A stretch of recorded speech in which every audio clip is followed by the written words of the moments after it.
Hello, everyone. Welcome to another edition of the Live Ones. It is Friday, the 13th of May, 2022. The big story, wow. What a night of sports last night. The Sixers, as expected, are going home in the second round yet again. A really emotional, just an indictment of the organization all around. You had Joel Embiid and Jimmy Butler both openly pining for what could have been after that 2019 campaign. I think it's safe to say it's time to blow up this team and start over. They've hit their ceiling, and they will never be any better than they are with this core. There are teams out there, however, that will give away the store for Embiid. Sixers should be able to get back most, if not all, of the draft capital they gave away to get to this spot from which they can't win anything. A fired-up Luka Doncic forced a Game 7 of the Suns-Mavericks series. First time in the 23-year-old's career that the Mavs won a game while they were facing elimination. And the Maple Leafs, is it happening to them again? Is it happening again? Are we going to see it yet again? Are they going to bow out in the first round to a team that they were in a position to send home early? It's been 18 years and 2 lockouts since these guys made it to the second round. The Lightning came back from down 3-2 in the third period to force an overtime. Braden Point scored the winning goal on a rebound with 1:56 remaining in overtime, touching off a celebration in the stands and handing Toronto yet another crushing postseason blow. So, Game 7, it's now basically a 0-0 series. The Maple Leafs, they've been eliminated in the first round each of the past 5 seasons. They're 0 for 8 in the last closeout games. 0 for their last 8. They just can't get it done. Game 7 is Saturday in Toronto. You talk about must-watch. It's must-watch because how will Toronto fans get their hearts broken this time? We'll see. We had a bad day yesterday. The only thing that hit was our Jimmy Butler points prop. You know, those days happen. Nothing to do but keep the grind going another day. We've got all the usual suspects tonight, basketball, hockey, and baseball. Let's get to it. And we're going to start with the Celtics and the Bucks. And I have made a ton of money off of this series, just saying low scoring. We've reached Game 6 of the series, and the adjustments are all but done. These two teams know each other really, really well. They've been making great adjustments. They've been playing to the strengths that keep them through, and they've been addressing the weaknesses from game to game. They know each other's moves and plays, and the only thing left to do is to out-execute each other, which is far from easy when you're looking at a matchup between two of the league's best defenses. The Bucks have the NBA's best playoff defense so far this postseason, while the Celtics were the league's best defense during the regular season. This hasn't been a high-scoring series, and we should expect that to continue. We should expect that low scoring to continue in Game 6, given how well these teams know each other. I will take the under 212 today in what should be a low-scoring war as the Bucks look to close out the series and the Celtics look to keep it alive and go back to Boston. Over to the Stanley Cup playoffs, we're going to take a look at the Capitals and the Panthers. Game 6. Game 5 of this series looked like it was going to end in a Capitals win. Washington was going to go up 3-0, or 3-2. They jumped out to a 3-0 lead, and the Panthers just couldn't get much going on the offensive end of the ice.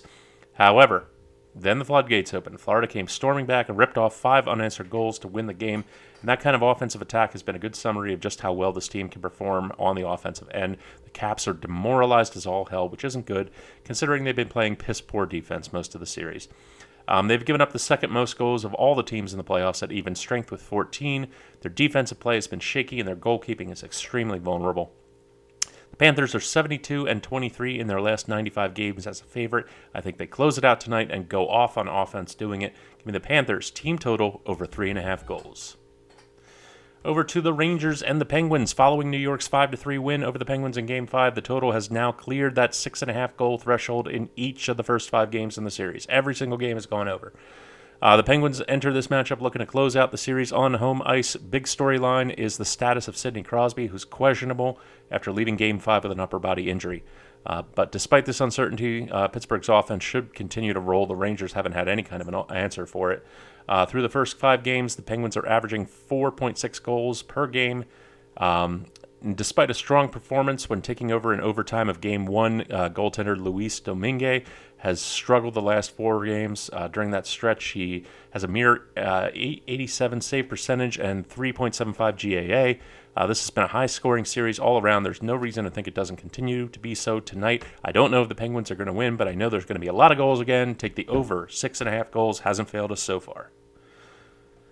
Over to baseball. And it's time for another Nerfy bet. I love these. I absolutely love these ever since I first figured out about them. We got a battle of aces on the mound tonight between the Brewers and the Marlins, and Corbin Burns and Pablo Lopez. Both of these guys are absolutely insane in terms of their nerfy success. Corbin Burnes in 21 first-inning batters faced this season. He has allowed just 2 hits while holding opponents to a 105 batting average. It's crazy. 2 hits in 21 first-inning batters faced. After starting off 2022 6-0 to the nerfy, Burnes is now 37-7 to the nerfy since 2020. In the last 21 days, the Marlins have been struggling to get a hit in the first inning at home. 24 first-inning batters, they've recorded only 4 hits paired with 7 strikeouts. They're hitting just 182 in the first inning as a team. On the Marlins side, we have Pablo Lopez in 27 first-inning batters faced this season. He has allowed just 6 hits and 3 walks, making him 5-1 to the nerfy. He's 31-7 to the nerfy since 2020.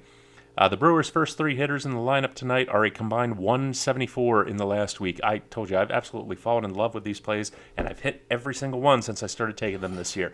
Go ahead and jump on this with me. Brewers, Marlins, first inning run total under a half run or first inning run total of 0, whatever your book puts out as a prop bet. Brewers, Marlins, nerfy. And finally, Yankees and White Sox. This is one I don't even have to explain. Garrett Cole versus Vince Velasquez.